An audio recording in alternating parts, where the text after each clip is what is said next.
அன்பானவர்களே, அன்பு வணக்கங்கள். உங்களுடைய மனோசக்தியால் மற்றவர்களை எல்லாம் வசப்படுத்த முடியும். முதலில் உங்ககிட்ட ஒரு மாபெரும் சக்தி இருக்கிறது.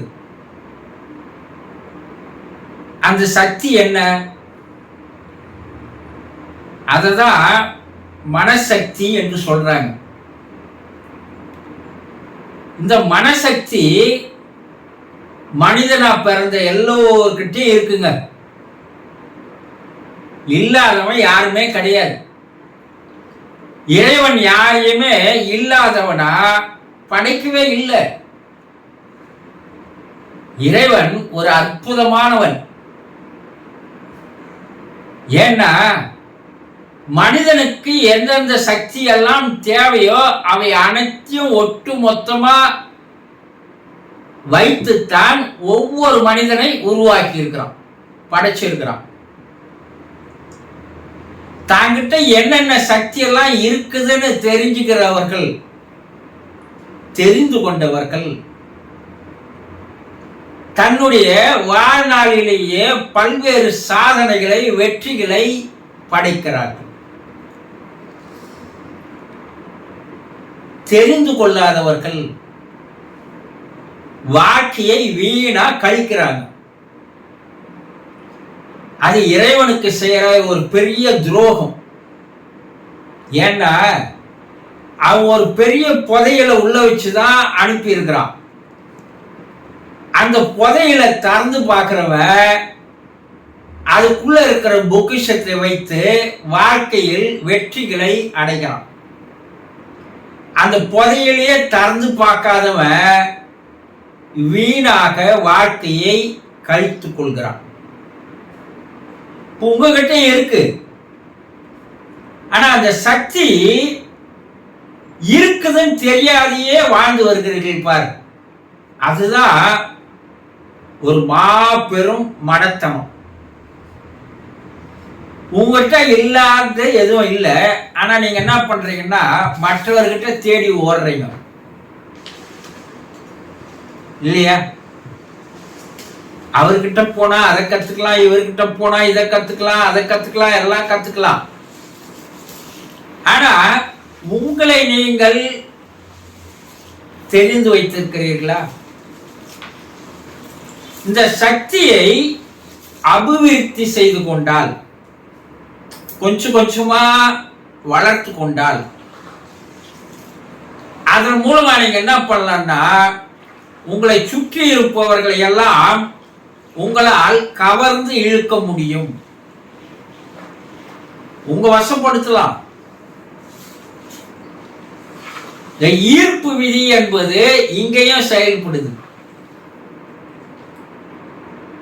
ஒரு சிலரை பார்த்தா அவங்களை பார்க்கலான்னு தோணுது. ஒரு சிலரை பார்த்தா அவனை பார்க்க கூடாதுன்னு தோணுது. ஒரு சிலரை பார்த்தா அவங்கிட்ட போய் பேசலாமான்னு தோணுது. ஒரு சிலரை பார்த்தா இவங்கிட்ட பேசவே வானான்னு ஓட சொல்லுது. ஒரு சிலர் அழகா இல்ல, இருந்தாலும் ஏதோ ஒரு அம்சம் அவங்க பக்கம் நம்மள ஈர்க்குது. ஒரு சிலர் அழகாவே இருக்கிறாங்க, இருந்தாலும் அவங்க பக்கம் நம்ம மனம் போக மாட்டேங்குது. இதுக்கெல்லாம் என்ன காரணம்? ஏதாவது யோசித்து பார்த்திருக்கிறீங்களா? என்றால் யாரிடம் அந்த மனோசக்தியானது, அந்த ஈர்ப்பு சக்தியானது அதிகமாக அந்த காந்த சக்தி இருக்கிறதோ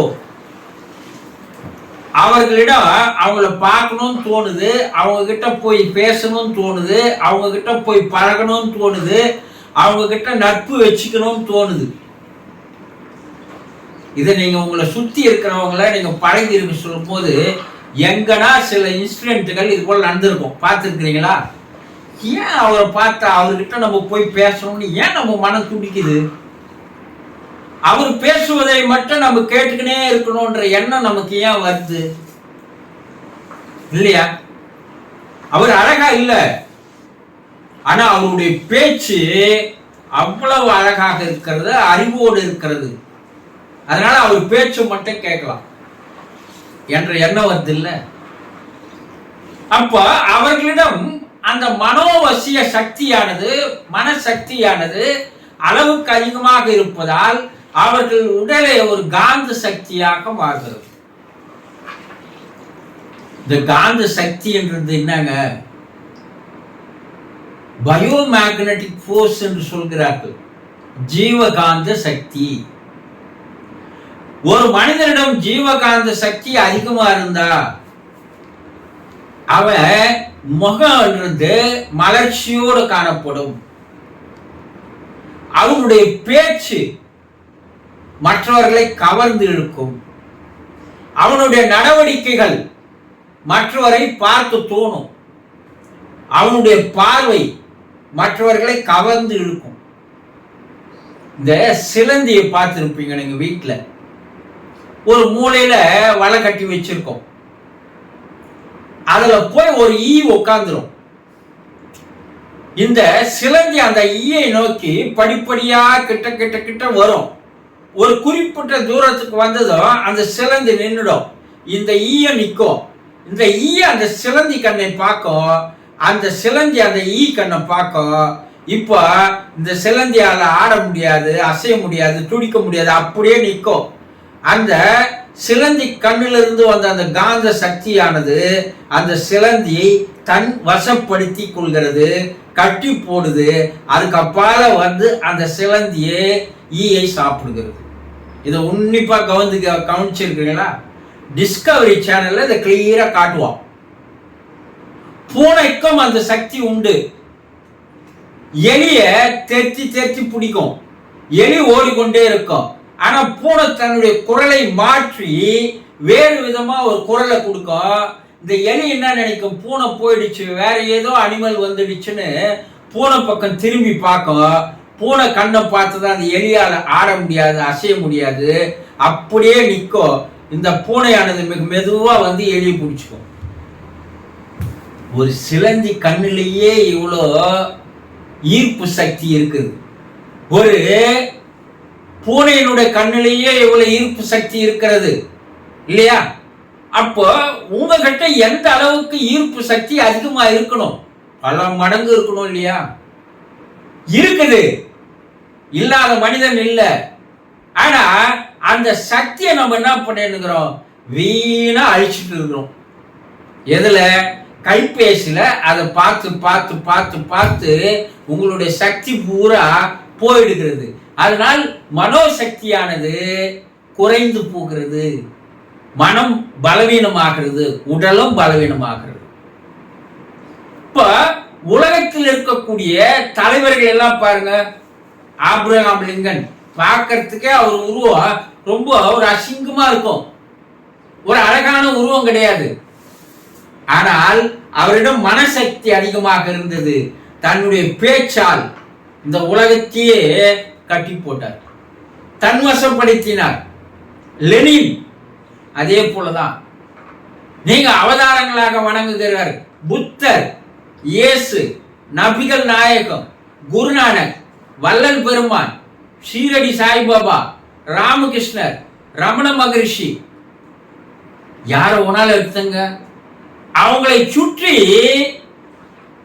தின்பண்டத்தை இனிப்பை மொய்ப்பது ஈ மொய்ப்பது போல அவர்களை சுற்றி மக்கள் கூட்டம் எப்போது இருந்ததுக்குன்னா காரணம் அவர்களுடைய மனோசக்தி மற்றவர்களை கவர்ந்து இருக்கின்ற அளவுக்கு அவர்களுடைய உடலும் மனமும் காந்த சக்தி பெற்று இருந்தது. நீங்க அந்த அளவுக்கு போக வேணாம். நீங்க வாழ்க்கையில வெற்றிகளை பெற வேண்டும், நினைத்ததை சாதிக்க வேண்டும், நல்ல ஒரு அமைதியான வாழ்க்கை, ஆனந்தமான வாழ்க்கை வாழணும் இல்லையா? ஆமா. அப்போ ஓரளவாவது உங்களுடைய மனசக்தியை, மனோசக்தியை நீங்கள் அதிகரித்துக் கொள்ள வேண்டும் அல்லவா? எல்லா திறமை இருக்குது ஒரு சிலருக்கு, ஆனா அதை வெளிப்படுத்த முடியவில்லை. காரணம் அவர்களுக்கு அந்த மனசக்தி, மனோசக்தி இல்லை. இந்த மைண்ட் பவர் என்று சொல்லுவார்கள் இல்லையா? அந்த சக்தி அவங்க கிட்ட இல்லாதனால திறமைகள் இருந்தால் அது வெளிப்படலை. ஆனா இந்த மனோசக்தி இருந்தால் திறமைகளையும் தரும், ஆற்றல்களையும் தரும். உங்களால் உங்களை சுற்றி இருக்கின்ற மற்றவர்களை கவர்ந்து இழுக்க முடியும். ஏன் அதை செய்யணும்? நீங்க வாழ்க்கையில ஜெயிக்கணும் இல்லையா? உங்களுக்கு 4 பேர் உதவி இருக்கணும் இல்லையா? 4 பேர் அரவணைப்பு இருக்கணும் இல்லையா? அப்போ உங்களை சுற்றி இருப்பவர்கள் உங்களுக்கு உதவுவார்கள். வாழ்க்கையில் நீங்க வெற்றிகளை பெறலாம், உங்களை நீங்களை வளர்த்திக்கலாம், நீங்க நினைச்சதை சாதிக்கலாம், எல்லாம் செய்யலாம். ஆனா அதுக்கு என்ன பண்ணணும்? உங்களுடைய மனசக்தியை, மைண்ட் பவர் என்று சொல்லக்கூடிய மனோசக்தியை படிப்படியாக உயர்த்தி கொள்வதற்கு என்று சில பயிற்சிகள் இருக்கிறது. அந்த பயிற்சிகளை முதல்ல நம்பிக்கையோடு செய்யணும், அதை தொடர்ந்து செய்யணும். விடாத செய்து வந்தால் குறிப்பிட்ட காலத்திற்குள் உங்களிடம் இருக்கின்ற இறைவன் தந்து அனுப்பிய அந்த திறமை வெளிப்பட ஆரம்பிக்கும். அந்த திறமையால் மற்றவர்களை கவர்ந்து இழுப்பதற்கு, நீங்கள் வளர்வதற்கு உங்களுடைய மனோசக்தி உதவி செய்யும் என்பதை புரிந்து கொள்ளுங்கள். சந்தோஷம்.